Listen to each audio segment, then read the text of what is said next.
Good afternoon, everyone. With the vaccination rollout and potential in-person school reopening, I'm back again interviewing more people. Today, I have the pleasure of interviewing Mr. Arria, the athletic director of WHS. He's here speaking with me again. So, welcome back, Mr. Arria, and I'd like to first start off by saying thank you for interviewing me once more. Oh, no problem. Thanks for having me. Of course.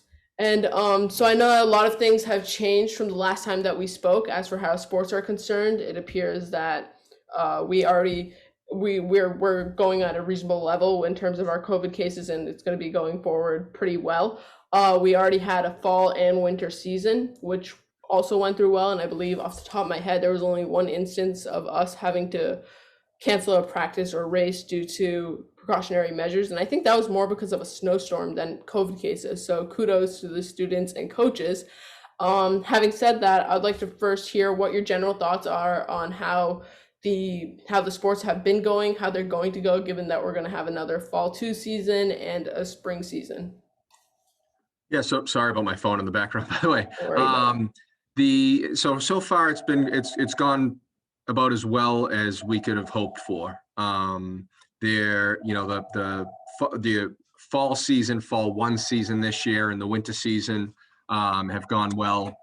And right now we're in the middle of fall 2, which the fall quote unquote fall 2 season. It's an added season this year, and football is playing right now, and girls volleyball and cheer and indoor track and girls swim is happening right now. I said cheer too, I think. But yeah, so that's going well.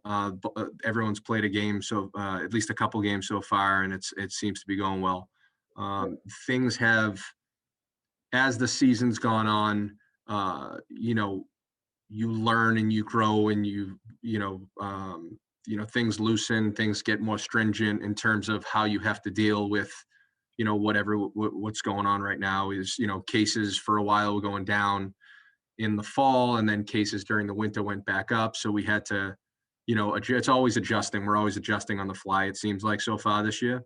Right. But I think we've been handling it about as best that can be, best as could be expected. Obviously, if you look back and you say, maybe we could have done this, maybe we could have done that, you can always kind of, do that. But I think that we're trying to learn as the seasons go along, and we'll hopefully have even more information to work with for the spring season. Right. Could you quickly just explain what the timeline is going to be, so as to when fall season's going to end and spring season's going to start? Are they going to overlap by any chance, or? So there is one overlap, and it's sailing. So the sailing team, which usually happens in a normal spring season, they're having actually their first tryout today. So their tryouts are this week, and they're going to start the season, because generally what happens for sailing is that everyone sailing goes to the end of May. Right. And even with the circumstances this year, we really can't go past that, because a lot of schools lose access to their boathouses. I see. So we still have to end in May. So if we started with all the other spring sports this year, they'd only have about a month of a season. So we're trying to start it now so that there's a good 2 months with the sailing season. Right. So we're hoping that it's not going to affect too many student athletes. It may affect some, and they may have to unfortunately choose this year what they take part in. Right. So in the past or in the future, especially because we're reopening school, what have been your biggest challenges that you've faced? What are the biggest challenges that you think you'll face? And overall, what I really want to know, how is the reopening of school, everyone in person, going to impact how we play sports? I don't really think it'll have too much of an impact on the way we've been doing sports, because whether you going to school remote or in person, there's still practices. I mean, I think in the spring season, one of the adjustments we're going to make is there won't be as many limitations, or any limitations at all, on the amount of times you can practice per week. Where in the past seasons, it's only been, in the fall and the winter, it was 3 practices of varsity, 2 for JV.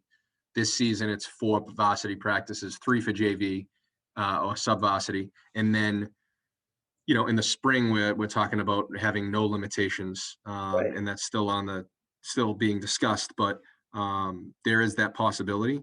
Right. So, if kids are practicing every day, it really doesn't have an enormous effect on going to school, whether we're in school full or hybrid. It doesn't. I don't see it having a huge impact. Rather, other than the fact that the students will already be for the most part will already be here, Right. and then be going straight to practice.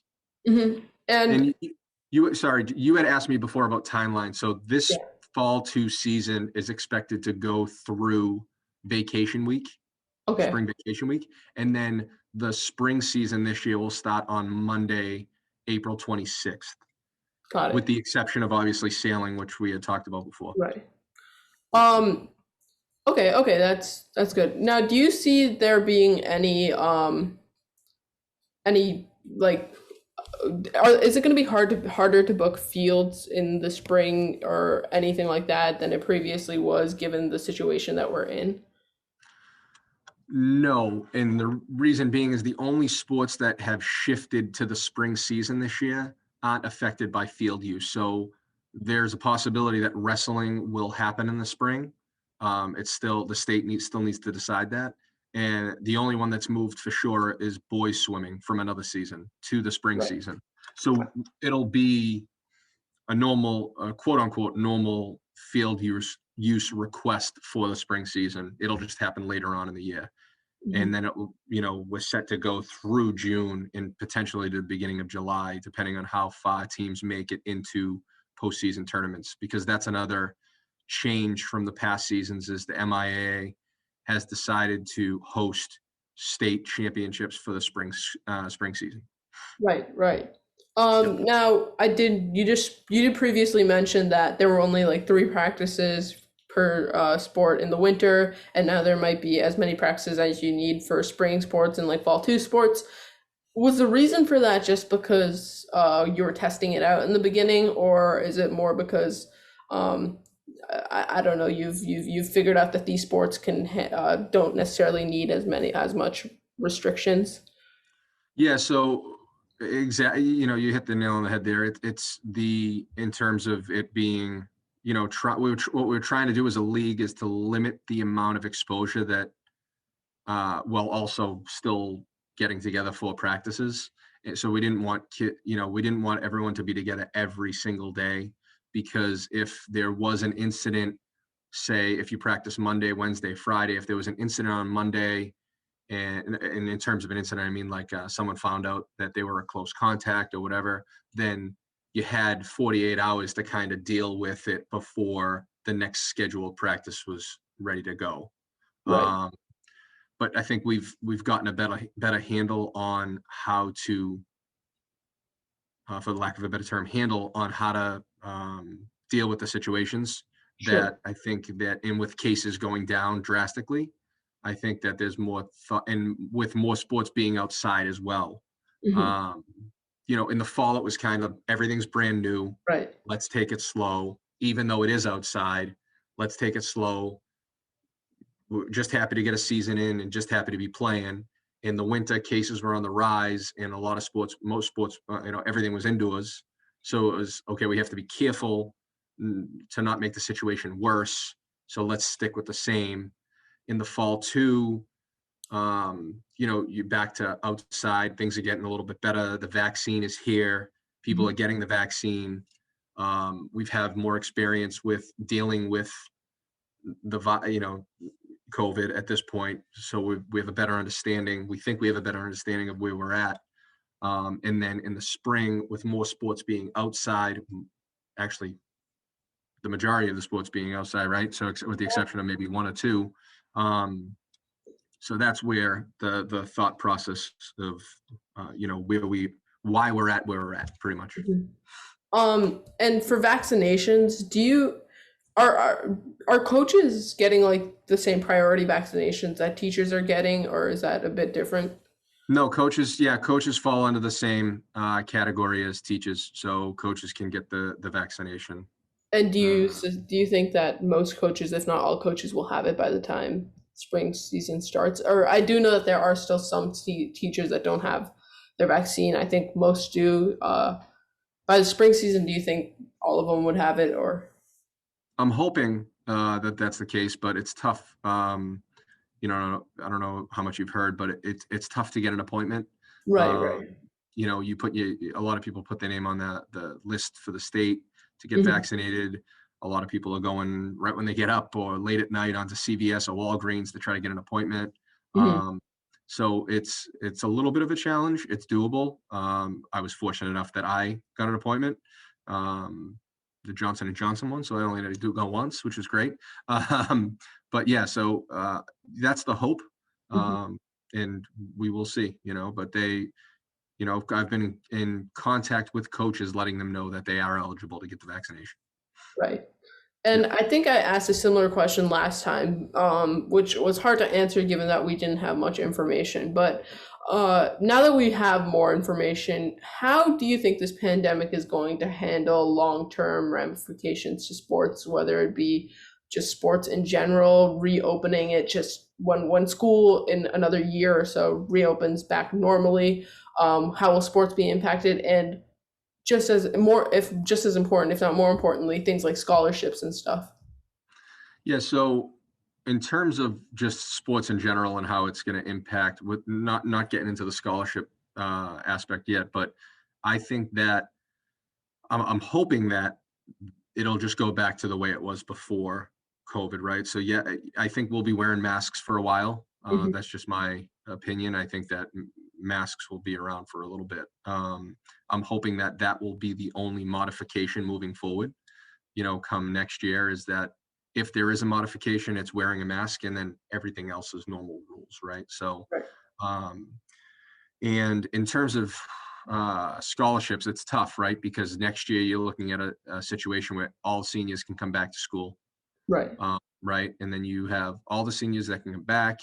You have um, people that are in their grad school year, which is a new NCAA rule where, you can transfer and do a graduate year and still have a year of eligibility. So I think they can do that as well. Then you Mhm. have all the students that deferred last year to start this year to go and play. So it's going to be a challenge. It's honestly, it's a challenge for college coaches to Mhm. try to figure out how they're going to handle the situation, right? Because there's going to be a lot of kids looking to play college sports.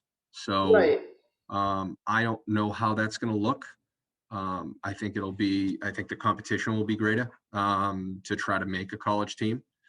Um, and, you know, hopefully, hopefully the kids who are going to get scholarships and still are able to get those scholarships and still be able to have the opportunity to play at the next level. Right. And would you mind explaining to me how, I think you briefly touched on it, how the like the seniors returning work? Are you referring to Winchester High School? Like, are seniors allowed to return? Sorry, Or no, I was referring to college seniors. So okay. the seniors in high school, so there's no extra year of eligibility at the high school level. I Right. was referring to the NCAA. So currently seniors in playing a college sport can repeat their senior year and play again. They have an extra year of I see. eligibility at the NCAA level. Hmm. So Um. you see March Madness right now and all these kids Yeah. playing, they can all come back and play again if they want. All the seniors can come back Interesting. and have an extra year if they Right. wanted Right. to. Right. Yep. And do you see this specifically for high school going to college recruiting? Do you see it being difficult for the next 2 years, 3 years? How long do you think it will be an issue for? I think the biggest impact will be next year, just because it's that's not going to last forever, right? So the Right. seniors this year can come back and play next year at the NCAA level, but it's not going to.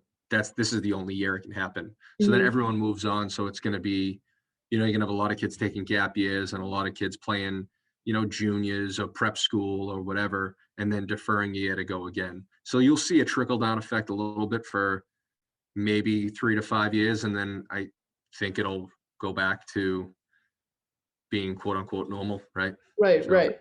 yeah. Okay. And then finally, do you have any parting thoughts that you'd like to add? No, I mean, I'm happy that we're playing sports, because I don't think anyone knew what was going to happen. At Right. this time last year, it was a scary time. Hmm. It's a lot that was up in the air. I think sports were, you know, not even secondary, like a long way down the line, right? Right, Because we're right. just worried about the health and safety for everybody. But I'm glad that everyone's back and we're playing, and we can see the light at the end of the tunnel. I think we just got to be, we can't jump to that light yet. We need to kind of just baby step our way there, but we can see it, and I think that's a good thing. And I just can't wait to get there myself. So, Right. but I'm happy that everyone's playing and keeping busy, and yeah, Mhm. We're so close. We're so close. it's it. That's right. So yeah, thank you again, Mr. Arria, for your time. This was extremely helpful and informative. We look forward to WHS finishing off the year really strong. So Me good too. luck. Me too. Thank you. Thank you. Appreciate it.